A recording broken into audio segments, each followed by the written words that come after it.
Okay, go ahead. So we're in with the little Andalusian this morning. We got him kind of looking at us. I'll just kind of pet on him. I don't want to get too excited chasing him away or anything like that, because our goal is to get him to want to come to us, right? And a lot of folks might make a mistake right here when he left, just to kind of get after him. And I don't really want to do that to him just yet. I don't want to be punishing or correcting him. I want him thinking about coming.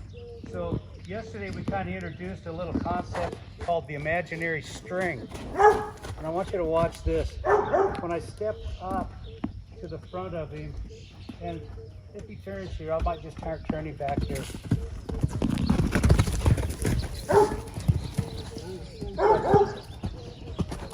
What I'll try to do is I'll try to reach out and catch his nose with an imaginary string and just kind of pull it. Okay. And then I don't want him getting scared and defensive, like he might need to strike out or hurt me or something here, or defend himself. But watch here. I'll say, hey, follow this little imaginary string over here. Good boy. Here, follow this little string over here. Good boy. So we kind of introduced that to him a little bit yesterday. Here, follow this little string over here. Good. And then pretty soon he'll start watching for and responding to the cue to follow. And now don't. Good boy. Good boy. He starts to lean on me, I'm not going to whack on him or anything here. So just kind of follow me over here. And now don't. So he'll start watching for, there you go. Just kind of come over this way now. And I kind of move off in an arc shape. And now don't. There you go. So now I'll reintroduce the whip to him here. Just kind of move yourself off from the whip. If he changes directions, I'll just give him a little correction here. And I want him to be herded away with the whip here. When I'm ready to call for him, I'm just going to say, when I set this down towards your hind feet, just bring me your eye. Now yesterday we had to do that several times to get him to engage. But he seems to recall it. Right now when the position of the whip comes back here, the hip should go away and the eye should come not that way. I'll correct you. He comes down here, just bring me your eye. Good. And then I might twirl clear out here so I make sure I'm getting the whip out to this way. Let it travel. I'll just drop the whip down here to the hind. If he changes, I'll correct him. Ask him again for the hind feet to surrender, the eye to come in.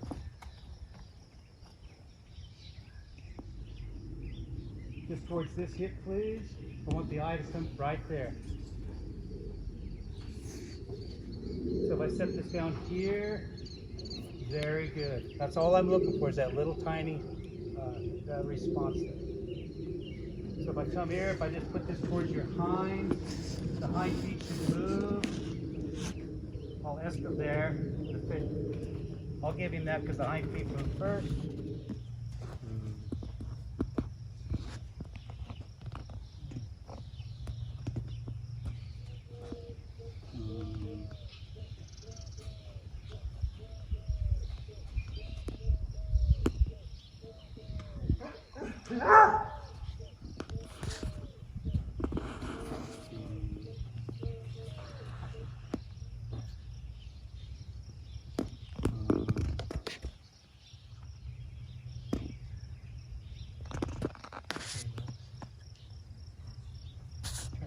So what we want to be aware of is these three little lines.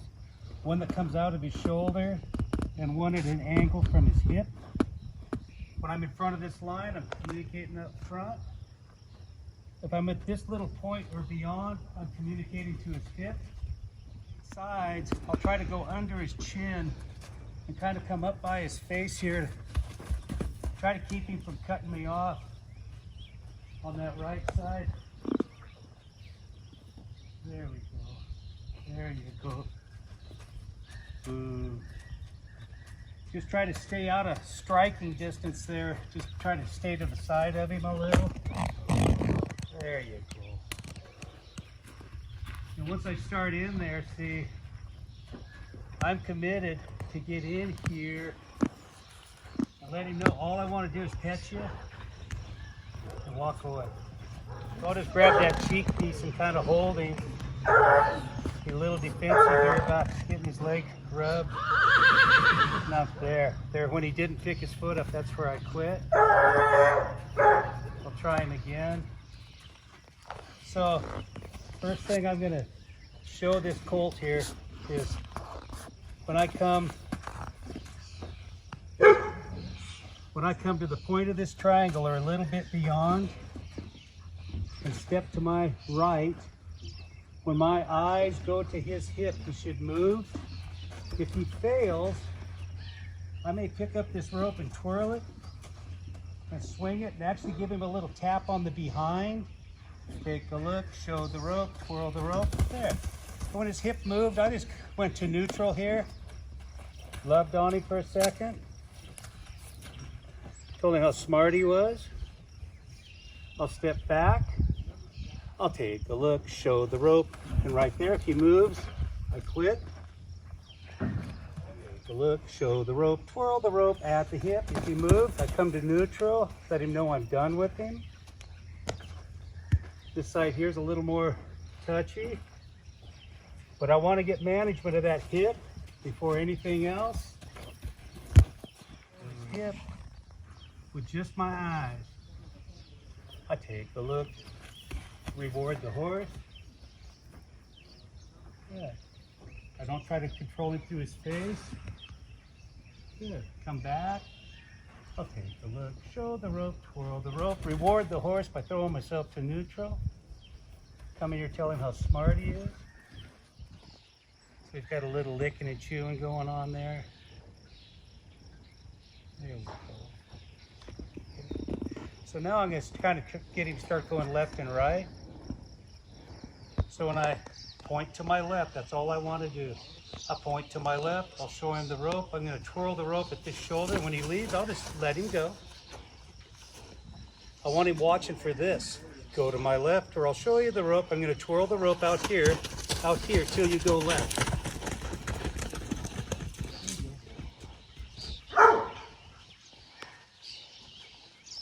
I'll ask him again. Point to my left, show the rope. If he leaves, I let him go. Now right here, I'm just going to go after his hip. There. So when he looked at me, I quit. Tell him how smart he is. Go to my left. Thank you. I'll go for his hip. Hip. Look at me. As soon as he swung to look, I just let go of him. Threw myself to neutral. Good boy. I'm going to send him to the right here.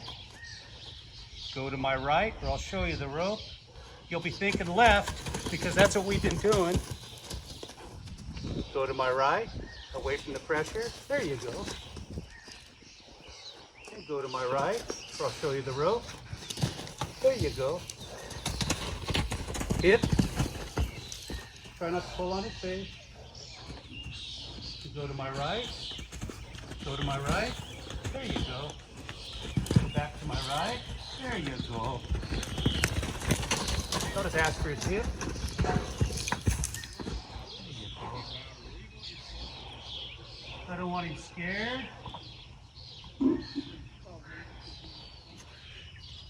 Go to my right. Very good. Give me your hip. Very good. I'll pet on him here. Ooh, I'll rub him with the rope so he's not afraid of it. Now watch my right hand. When I send a horse to the right, go to my right, I'll show you the rope. When he goes, I let go with my right hand. Give me your hip. how much quieter he got. But I don't want to find myself pointing the whole time. Go to my right. Let him out. Give me your hip. There you go. There. Go to my left. My other left. There you go. He doesn't have to do the circle. He just has to show me he's thinking left here. Here. Hip. Go to my left, or I'll show you. There you go. Go to my left, my other left. Thank you. Go to my left. Thank you. So there you go.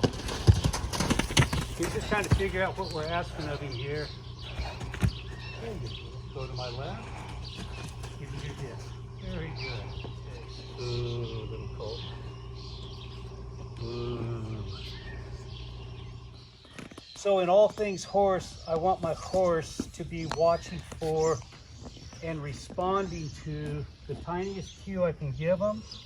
I don't want him reacting, I want him responding. I want to make sure I'm in the correct position before I ask. When my eyes go to the hip, he should move his hip. I don't want to be all bent over. When my eyes go to the hip, he should move the hip. I don't want to be all bent over and spinning and poking at him. I want him to respond to these tiny little changes in my eyes go to your hip, and that's when you should move. And go to my right. And when you do, I will let go. I'm going to drive the shoulder there. So it's not just him going to the right, the shoulder has to go to the right. Correct. Okay, hip. So in this, I'm asking for the shoulders to step right, hip to swing out, and hip. Shoulders to step left. There you go. Hip to swing out. Shoulders left, hip out. Very good. Okay, Lex. What we worked on here in just, a few minutes time was, can you move your hip with my eyes? Thank you. Can you move this hip with my eyes? Thank you. Can you go to my left quietly? Can you go to my right quietly? Move your hip when I tell you to move it. So we planted those seeds in his head. There's no sense blowing him up. He's doing a little process. We'll let him soak on that and kind of think about what he's done that's good. Plant those seeds, nurture him tonight, let him dream about it. Come back, revisit it tomorrow, and expand tomorrow. That's my vote. As my friend John Ensign would say, the manana principle, we train for tomorrow, right, John? Okay.